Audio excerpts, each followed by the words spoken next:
आदत रहती है 25 बार दीपावली पर घर के लोग बच्चों को कपड़े दिलाते हैं और 25 बार के अभी दिलाए थे ना तेरे को, आवाज मत निकाल देना, अभी दिलाए थे ना तेरे को, दिवाली पे दिलाए थे ना तेरे को, आवाज मत निकाल दे। बेचारा दीपावली के 3 महीने तो डिप्रेशन में रहता है छोरा छोरा। और कपड़े भी दिलाए तो ऐसे दिलाए, दुकान में थोड़े बड़े दिखाओ, पीछे के 1-2 साल चल जाए।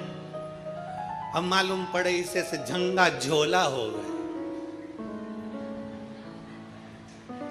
अब स्कूल में बच्चा गया, कपड़े पहन, दिवाली के इधर से हिला, इधर से इधर। तो बच्चे से पूछे, उसके दोस्तों ने पूछा कि कौन ने दिलाए, तो वो बोला मम्मी ने। तो क्या मेरे भी मम्मी ने दिलाए, पर तेरे तो फिट है। कि नहीं, वो मेरे अंदर घुसे हैं, ये तो फिट नहीं है। सबकी मम्मी एक जैसी होती है, आगे का सोच के चलती है, बहुत आगे का सोच के चलती है।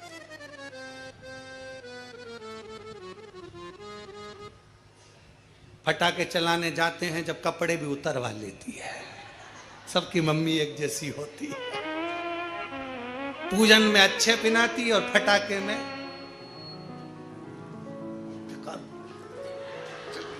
अंदर चल।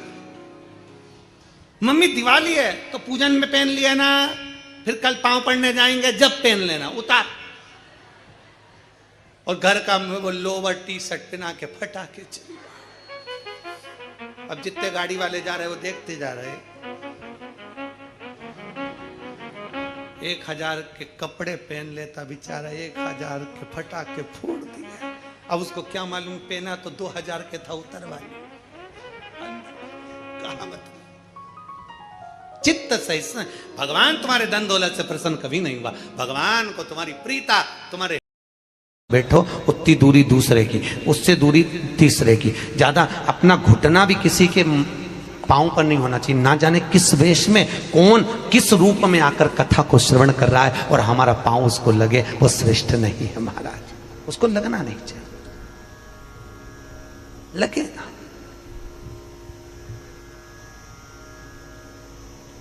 कहा कोई सत्संग में लगा, कोई भजन में लगा, कोई व्रत कर रहा हो, साधना कर रहा हो, तप कर रहा हो, उसकी साधना में, उसके व्रत में, उसकी भक्ति में हमें कुछ खलल नहीं करना, हमें नहीं करना। आप खुद देख लो, भागवत जी में राजा परीक्षित ने मरा हुआ सांप उठाकर शमीक ऋषि के गले में डाला था। वो तो तप में लीन थे, उनको तो मालूम ही नहीं था, डाल दिया, परंतु भोगना तो पड़ा, भोगना तो पड़ा, भले उनको नहीं मालूम। कोई बैठा है, कोई भजन कर रहा है, कोई कथा में लगा है, हमें उसको खलल नहीं देना। कई बार तो कई जगह कथा करने जाते हैं ना, तो वहां जगह कम रहती है तो दिन भर लगे रहते हैं, खस को आगे सरको, आगे सरको, आगे बढ़ो, आगे बढ़ो। पूरी कथा में, जो कथा सुनने में चित्त लगा हुआ है, किसी का मन लगा हुआ है, तो भी उसको खसकाया जा रहा है। अरे भैया, तो एक बार में जब चालू हो कथा, उस समय पर खड़े रह के सबको पहले आगे बिठा दो, फिर बाद में जहां मर्जी पड़े वहां बिठाओ। परंतु एक चीज हमने यहां देखी करमाला में, भागवत ज्ञान गंगा यज्ञ समिति में, कि यहाँ कोई वीआईपी जैसा कोई काम नहीं है। कि हमने अनेक जगह कथा करने जा रहे हैं तो वहां पर पहले कथा चलते में माइक उठा के बोलने लगते हैं, श्रीमान जी आ रहे हैं, अब वो माल्यार्पण करेंगे, अब वो ये करेंगे, अब वो ये करेंगे, और मालूम पड़े उतनी देर की कथा जैसी कृष्णा हो गई। तो यहाँ ये वीआईपीपन नहीं, यहाँ तो एक बात है कि 7 दिन की कथा में जो कथा व्यासपीठ से चालू होती है तो 9:30 बजे तक कोई बीच में अड़चन डालने वाला भी नहीं आता। ये भागवत ज्ञान गंगा यज्ञ समिति के लिए एक बार जोरदार ताली बजाओ, ये चीज अच्छी। हम कई लोग, और ऐसे टाइम पे कथा अच्छे टाइम पे रखी तुमने कि कहीं कोई कहे कि आमदार आरिया ने खासदार आरिया, तो बापड़ा तो यूं ही पड़िया। अभी तो अभी कोई आने की तो भजन करो, कथा सुनो, अभी कोई नहीं आ सकता। चित्त वृत्ति में फर्क लगो। मैना धन्या कला तीनों निकली। सनत कुमारों ने कह दिया तुम तीनों के चरणारविंद, तुम्हारे तीनों का वस्त्र हमें लगा है, तुम तीनों का वस्त्र लगा।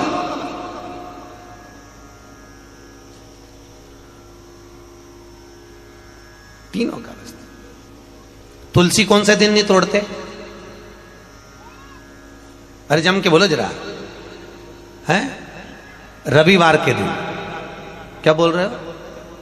जम के बोलो, कौन से दिन? रविवार के दिन तुलसी नहीं तोड़ते। क्यों नहीं तोड़ते? जल्दी बोलो भाई। किसी ने कहा तो रविवार को तुलसी नहीं तोड़ते, तो क्यों नहीं तोड़ते? कोई ने कहा रविवार को पीपल की पेड़ की परिक्रमा नहीं करते, क्यों नहीं करते? उसका कारण भी तो मालूम होना चाहिए।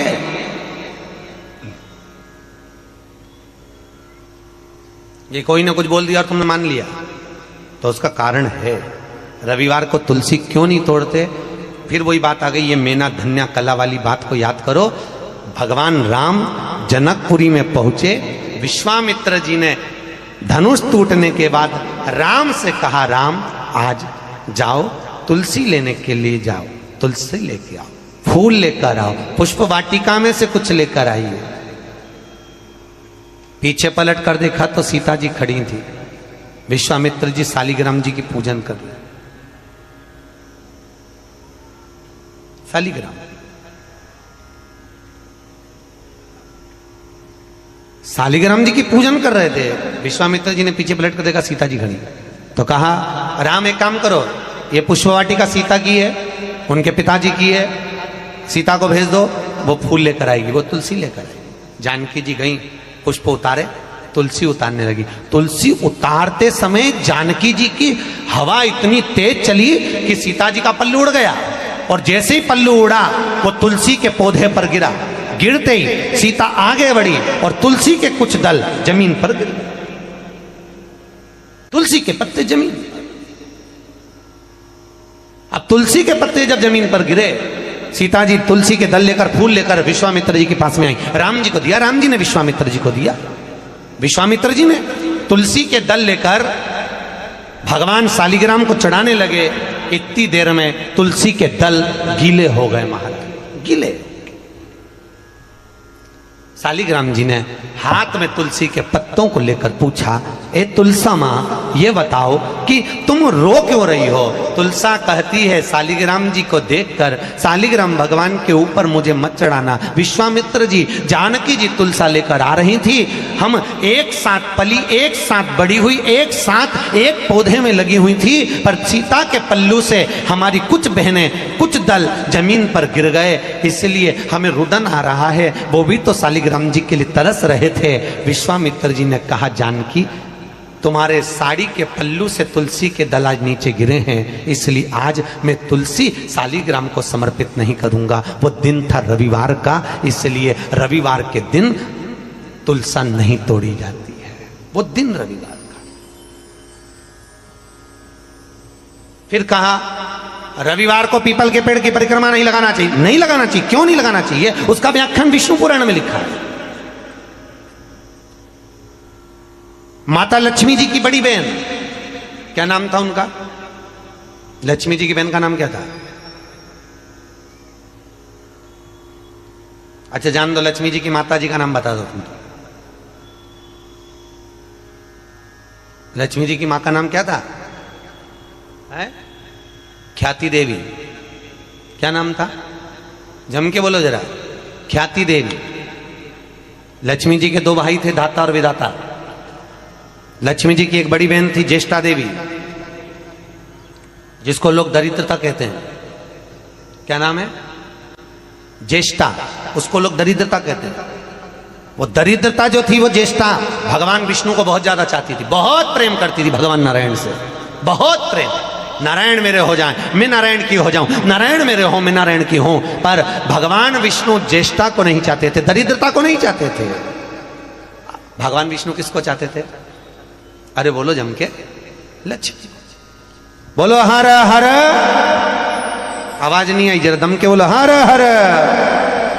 भगवान विष्णु किसको चाहते हैं? लक्ष्मी को। और दरिद्रता किसको चाहती है? भगवान विष्णु। महाराज भगवान नारायण ने कहा लक्ष्मी तुम और हमारा विवाह हो जाए। लक्ष्मी जी कहती हैं नाथ विवाह तो हो जाएगा, पर बात इतनी सी है, घर में बड़ी बहन अगर कुंवारी बैठी है तो छोटी की शादी कैसे हो सकती है? होती है क्या? अरे बोलो तो नहीं। बड़ी बहन है तो पहले बड़ी की हो जाए फिर छोटी की हो जाए। मैं शादी नहीं कर सकती जब तक मेरी बड़ी बहन की नहीं। भगवान नारायण ने उसी समय पर दरिद्रता का विवाह करने के लिए एक दुस्साह मुनि को बुलाया। उनका नाम था दुस्साह मुनि। दुस्साह मुनि को बुलाकर कहा आप विवाह कर लीजिए। दुस्साह जी ने कहा मैंने नियम लिया, मैं शादी नहीं करूंगा, कुंवारा रहूंगा जीवन भर, तब करूंगा, साधना करूंगा, भक्ति में डूबूंगा। भगवान बोले अरे शादी नहीं करेगा तो नरक भोगेगा, रहने दे, विवाह कर। सबसे बड़ा आश्रम गृहस्थ आश्रम, सबसे बड़ा आश्रम है गृहस्थ आश्रम।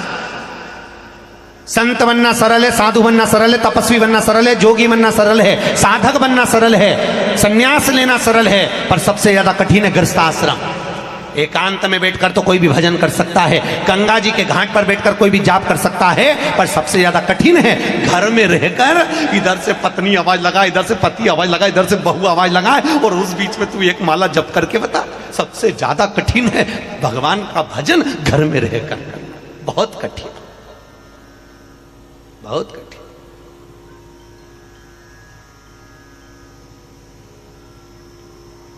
बहुत कठिन।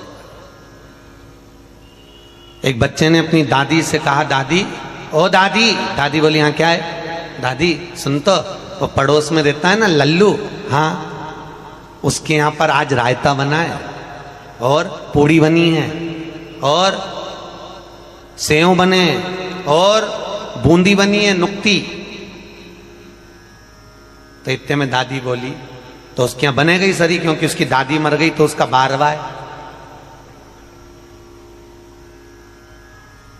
ना, 12वें में तो बनता ही है। इतने में छोटा सा बच्चा बोला दादी अपने यहां कब बनेगा? दादी ने धर के दिया एक दिया।